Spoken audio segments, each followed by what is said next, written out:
আসসালামু আলাইকুম রহমতুল্লাহি ওবরকাতুহু। সম্মানিত দর্শক, সাবেক রাষ্ট্রপতি শাহাবুদ্দিন চুপ্পু তিনি এখন তার নিজ বাসভবনে আছেন গুলশানে। যেটা শোনা যাচ্ছে যে খুব দ্রুত তিনি চিকিৎসার জন্য দেশের বাইরে যাবেন।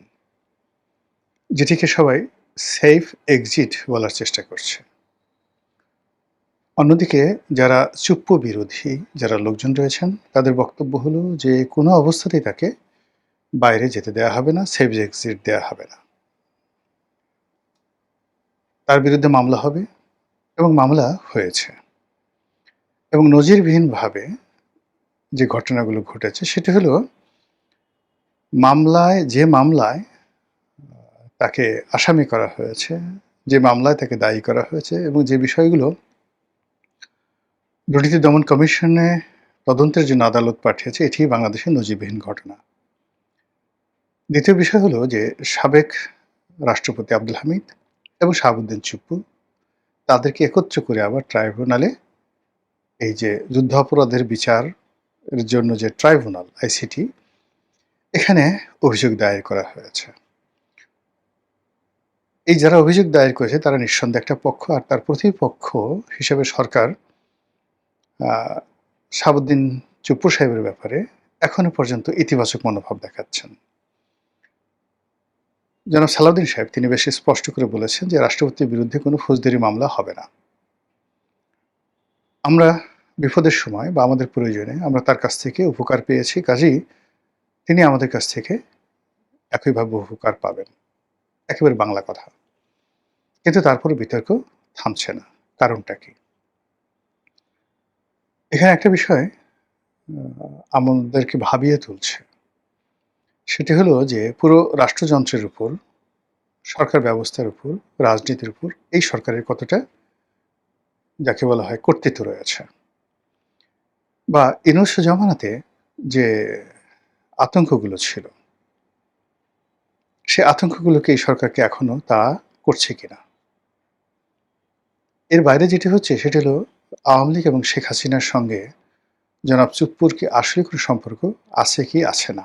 এটার কারণে কি চুপ্পু সাহেবকে তার পদ থেকে বাদ দেওয়া হলো? নাকি বিএনপি আসলে এই পদে তাদের নিজেদের লোক চাচ্ছে? এটাও হতে পারে। অথবা দেখা গেল যে বিএনপির সঙ্গে ডক্টর মোহাম্মদ ইউনূসের একটা সমঝোতা হলেও হতে পারে। সেই সমঝোতার প্রেক্ষিতে ডক্টর মোহাম্মদ ইউনূসকে রাষ্ট্রপতি পদে মনোনয়ন দিতে হবে। এজন্য এই পদটা খালি করতে হবে। এটাও হতে পারে। তো সেই দিক থেকে জনাব চুপ্পুর এই পদত্যাগ, এটি বাংলাদেশে আসলে আলোচিত কোনো বিষয় হওয়া উচিত ছিল না। প্রথমত আমাদের দেশের রাজনীতির যে ধারা, সে ধারাবাহিকতায় এক্সিকিউটিভ ক্ষমতা থাকে পার্লামেন্টের, মানে যাকে বলা হয় সমস্ত আইন প্রণয়নের ক্ষমতা থাকে পার্লামেন্টের হাতে, আর পার্লামেন্ট যাকে সেই সংসদ নেতা নির্বাচন করেন, আর সেই সংসদ নেতা যখন দেশের প্রধানমন্ত্রী হন, মানে তার দলীয় সংখ্যাগরিষ্ঠতা বা সংসদের সংখ্যাগরিষ্ঠতা নিয়ে তিনি যখন প্রধানমন্ত্রী হন, সমস্ত ক্ষমতা, রাষ্ট্র ক্ষমতা এখন প্রধানমন্ত্রীর হাতে। কাজেই মানুষের আকর্ষণ, তারপরে তর্ক বিতর্ক প্রধানমন্ত্রীকে কেন্দ্র করে, রাষ্ট্রপতি জাস্ট একটা অলংকারিক বিষয়। আমাদের দেশের রাষ্ট্রপতি নিয়ে অতীতে তেমন কিছু আলোচনা হয়নি। কতগুলো কলঙ্কজনক ঘটনা ঘটেছে রাষ্ট্রপতি পদকে নিয়ে। প্রথম ঘটনা হলো যে বিচারপতি সায়েম যখন রাষ্ট্রপতি ছিলেন, ঠিক সেই সময়টিতে জিয়াউর রহমানের জামানাতে তাকে পদত্যাগে বাধ্য করা হয়েছিল। এবং সেই কাহিনী তিনি যেভাবে বর্ণনা করেছেন, এটি যাকে বলা হয় জিয়াউর রহমান সাহেবের যে সুগুণাবলী, তার সম্পর্কে মানুষের যে ইতিবাচক ধ্যান ধারণা, চিন্তা চেতনা, ওই জায়গাটাতে একটা প্রশ্নবোধক চিহ্ন তৈরি করে রেখেছে, যদি ঘটনা সত্য হয়। বিএনপির জামানাতে রাষ্ট্রপতি হিসাবে যখন বি চৌধুরী সাহেব দৌড়ানি খেলেন, তারপরে ক্ষমতা হারালেন, এরপর তার বাসায় আগুন ধরিয়ে দেওয়া হলো, তারপরে তাকে মহাখালী রেল যে ক্রসিং, সেখানে তার উপর আক্রমণ চালানো হলো। এই জিনিসগুলো বিএনপির জামানাকে রীতিমতো কলঙ্কিত করে রেখেছে। আবার নিজের দলীয় ব্যক্তিত্বহীন লোক যদি রাষ্ট্রপতি পদে বসানো হয়, তাহলে সেক্ষেত্রে কতটা বিপর্যয় হতে পারে সেটা ইয়াজউদ্দিন আহমেদ প্রমাণ করে গেছেন।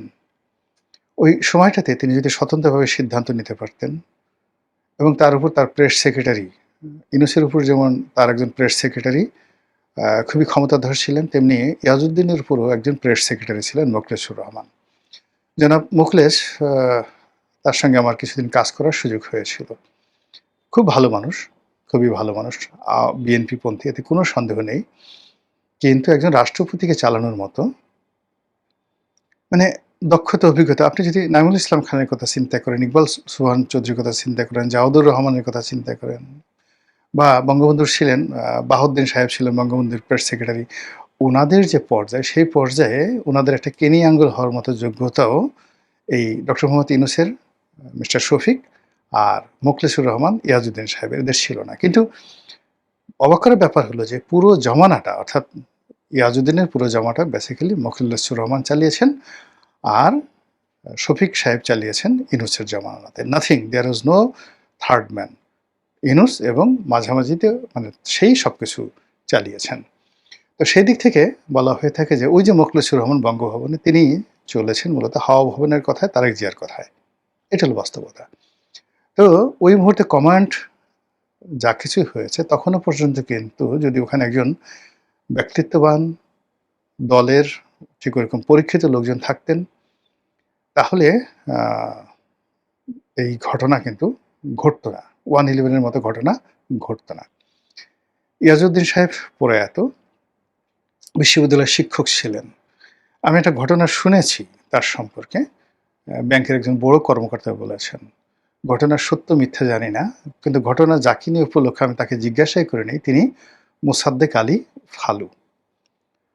তো মোসাদ্দেক আলী ফালু এখনো জীবিত আছেন। যদি ঘটনার সত্য না হয়, আই এম সরি। কিন্তু গল্পটা বলার আমি লোভ সংবরণ করতে পারছি না, বিকজ গল্পটার চাইতেও গল্পর যে অন্তর্নিহিত তাৎপর্য, সেই তাৎপর্যটা বেশি গুরুত্বপূর্ণ। তো সেই গল্পটা হলো এরকম যে তাকে একটা সারপ্রাইজ দেওয়ার জন্য মোসাদ্দেক আলী ফালু সাহেবকে বেগম জিয়া পাঠালেন যে, যান ইয়াজউদ্দিন সাহেবকে গাড়িতে করে নিয়ে আসেন, আজকেই আমি তাকে রাষ্ট্রপতি বানাবো।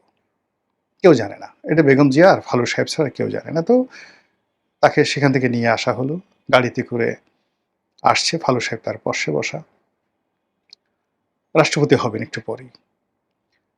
তো সেই সময়টাতে তখন ওই বাংলা লিংকের সিম আসে ভাব। তখন সবার মধ্যে একটা ক্রেজ যে বাংলা লিংকের সিম খুব কম দাম হবে।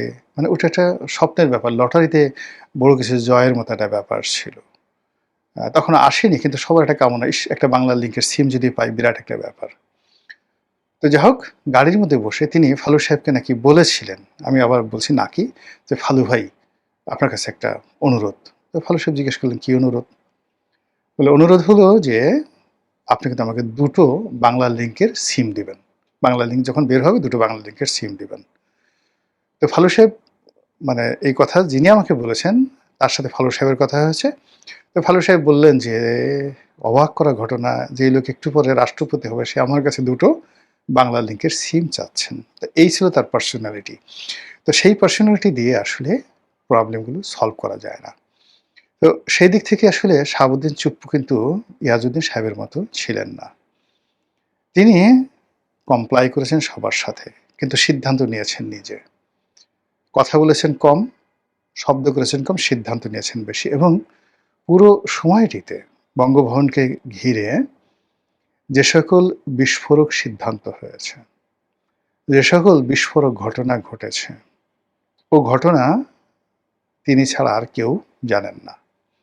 তিনি একটা দুটো ঘটনা শুধুমাত্র একটু উস্কে দিয়েছেন। রয়টার্সকে একটা সাক্ষাৎকার দিয়ে একবার একটা কথা বলেছেন।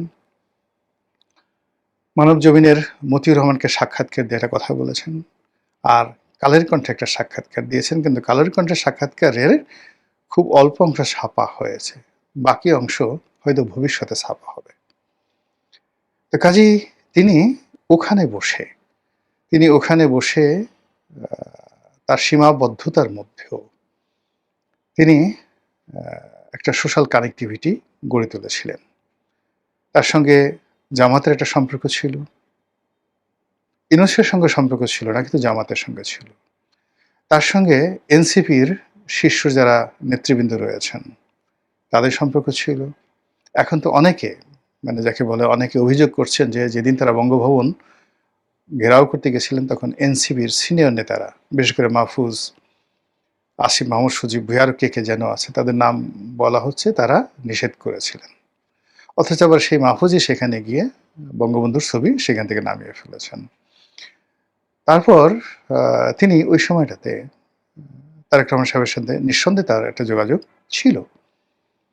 এই যোগাযোগের প্রেক্ষিতে সেখানে অনেক কিছু ঘটেছে। তার সঙ্গে সেনাপ্রধানের সম্পর্ক ছিল, নৌবাহিনী প্রধানের সম্পর্ক ছিল, বিমান বাহিনী প্রধানের সম্পর্ক ছিল এবং তিনি এই যে পুরো সামরিকতন্ত্রটিকে বঙ্গভবনমুখী করতে পেরেছিলেন তার ডিপ্লোম্যাসি দ্বারা। ফলে আমরা শাহাবুদ্দিন চুপ্পুকে যত চুপচাপ লোক মনে করেছিলাম বা করেছি আসলে তিনি অতটা চুপচাপ নন। তাকে যারা খুব অথর্ব মনে করেছেন তিনি দুর্নীতি দমন কমিশনের সবচেয়ে পাওয়ারফুল পদ কমিশনার তদন্ত হিসাবে ছিলেন। মূলত আসলে গোলাম রহমান সাহেব ছিলেন চেয়ারম্যান, কিন্তু পুরো সময়টা তিনিই আসলে দুর্নীতি দমন কমিশনটা চালিয়েছেন। It's not a matter of joke. আবার তাকে বলা হয় এস আলমের যাকে বলা হয় সহযোগী। ধরেন এস আলম তাকে ব্যাংকের ডিরেক্টর করেছেন বা ভাইস প্রেসিডেন্ট করেছেন। ইসলামী ব্যাংকের একটা ভাইস প্রেসিডেন্ট সেখান থেকে এস আলমের সহযোগী হয়ে তিনি রাষ্ট্রপতি হয়েছেন।